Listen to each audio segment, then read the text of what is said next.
Welcome to ಕಲ್ಕುಲಿ creation log. ನಾನಿವತ್ತು ನಿಮಗೆ ಪಾಲಕ್ ಸೊಪ್ಪಿಂದ ಉಪ್ಪು ಸೊಪ್ಪು ಮಾಡೋದು ಹೇಗೆ ಅಂತ ಹೇಳಿಬಿಟ್ಟು ತೋರಿಸ್ಕೊಡ್ತೀನಿ. ಇಲ್ಲಿ ನೋಡಿ, ನಾನು ಒಂದು ಕಟ್ಟಾಗಷ್ಟು ಪಾಲಕ್ ಸೊಪ್ಪು, ದೊಡ್ಡ ಕಟ್ಟಾಗಷ್ಟು ಪಾಲಕ್ ಸೊಪ್ಪನ್ನು ತಗೊಂಡು ಅದನ್ನು ಕ್ಲೀನ್ ಮಾಡ್ಕೊಂಡ್ಬಿಟ್ಟು ವಾಶ್ ಮಾಡಿ ಇಟ್ಕೊಂಡಿದ್ದೀನಿ. ಇದನ್ನು ಇವಾಗ ಚಿಕ್ಕದಾಗಿ ಹೆಚ್ಚಿಕೊಳ್ಬೇಕು. ನೋಡಿ, ಅದನ್ನು ನಾನು ಕ್ಲೀನಾಗಿ ಸಣ್ಣದಾಗಿ ಹೆಚ್ಚಿ ಇಟ್ಕೊಂಡಿದ್ದೀನಿ. ನಾವು ಇವಾಗ ಇದಕ್ಕೆ ಒಗ್ಗರಣೆ ರೆಡಿ ಮಾಡ್ಕೊಳ್ಳೋಣ.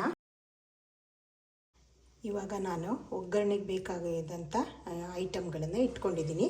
ಇಲ್ಲಿ 1 ಟೀ ಸ್ಪೂನ್ ಸಾಸಿವೆ, ಆಮೇಲೆ ಇಲ್ಲಿ 1 ದೊಡ್ಡ ನೀರುಳ್ಳಿನ ಈ ರೀತಿ ಹೆಚ್ಚಿಟ್ಕೊಂಡಿದ್ದೀನಿ.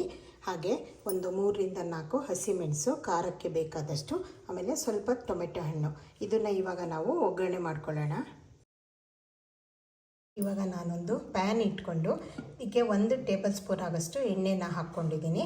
ಹಾಕ್ಕೊಂಡ್ಬಿಟ್ಟು ಅದನ್ನು ಬಿಸಿ ಆಗೋದಕ್ಕೆ ಇಟ್ಕೊಳ್ತಾ ಇದ್ದೀನಿ. ಇವಾಗ ಸಾಸಿವೆ ಸಿಡಿದಿದೆ ಅಲ್ಲ, ಇದಕ್ಕೆ ನಂತರ ನಾವು ಹೆಚ್ಚಿಟ್ಟಿರುವ ನೀರುಳ್ಳಿನ ಸೇರಿಸ್ಕೊಳ್ಳೋಣ. ನೀರುಳ್ಳಿ ಸೇರಿಸ್ಕೊಬಿಟ್ಟು 1-2 ನಿಮಿಷ ಇದನ್ನು ಫ್ರೈ ಮಾಡೋಣ. ಇವಾಗ ಹೆಚ್ಚಿಟ್ಕೊಂಡಿರೋ ಹಸಿಮೆಣಸನ್ನು ಹಾಕ್ಕೊಳ್ಳೋಣ. ಹಾಕ್ಕೊಂಡ್ಬಿಟ್ಟು ಇದನ್ನು ಸಹ 2 ನಿಮಿಷ ಫ್ರೈ ಮಾಡ್ಕೊಳ್ಳೋಣ. ಇವಾಗ ನಾವು ಒಂದು 5-6 ಬೆಳ್ಳುಳ್ಳಿ ಹೆಸರುಗಳನ್ನು ಜಜ್ಜಿಟ್ಕೊಂಡಿರ್ತೀವಲ್ಲ, ಇದನ್ನು ಸಹ ಸೇರಿಸ್ಕೊಳ್ಳೋಣ.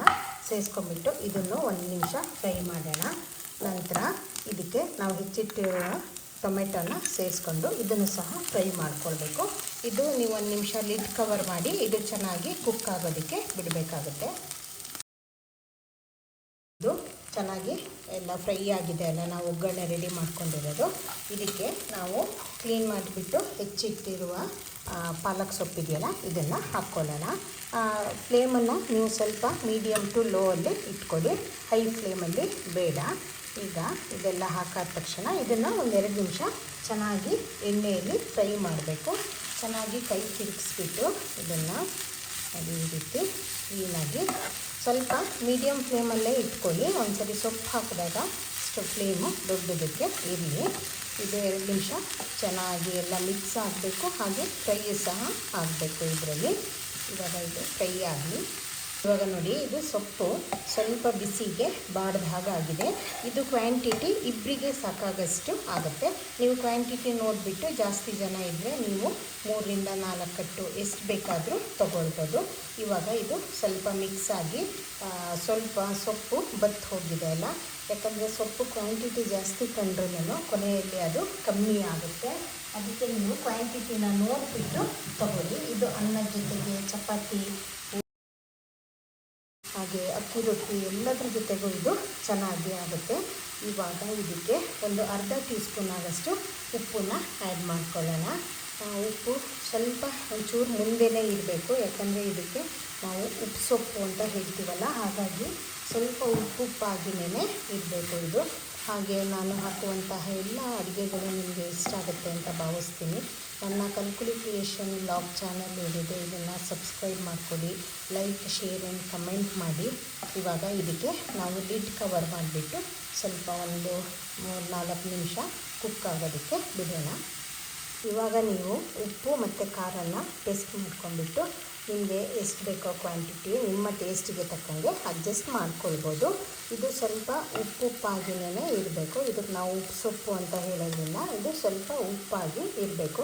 ಹಾಗೆ ಪಾಲಕ್ ಸೊಪ್ಪಲ್ಲಿ ತುಂಬ ಐರನ್ ಕಂಟೆಂಟ್ಸ್ ಎಲ್ಲ ಇರೋದ್ರಿಂದ ಇದನ್ನು ನೀವು ನಿತ್ಯ ನಿಮ್ಮ ಆಹಾರದಲ್ಲಿ ಬಳಸ್ತಾ ಬಂದರೆ ಇದರಿಂದ ನಿಮಗೆ ತುಂಬ ಹೆಲ್ತಿಗೆ ಒಳ್ಳೆಯದಾಗುತ್ತೆ.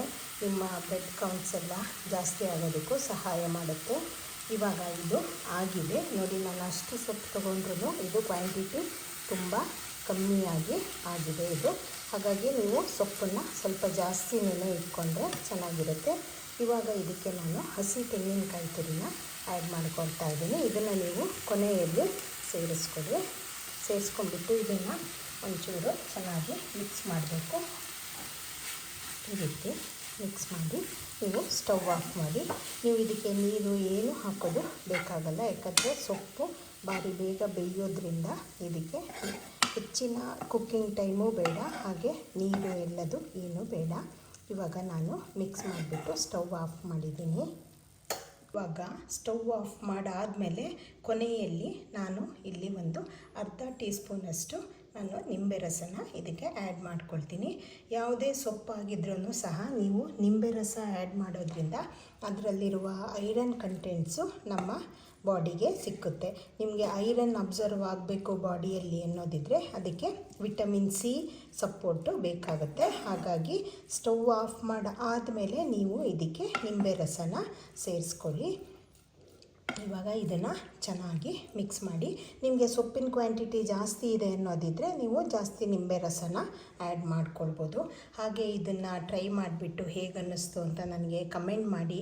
ನನ್ನ ಎಲ್ಲ ರೆಸಿಪಿಗಳು ನಿಮಗೆ ಇಷ್ಟ ಆದರೆ ನನ್ನ ಒಂದು ಚಾನಲ್ಗೆ ಸಬ್ಸ್ಕ್ರೈಬ್ ಮಾಡ್ಕೊಳ್ಳಿ. Thank you.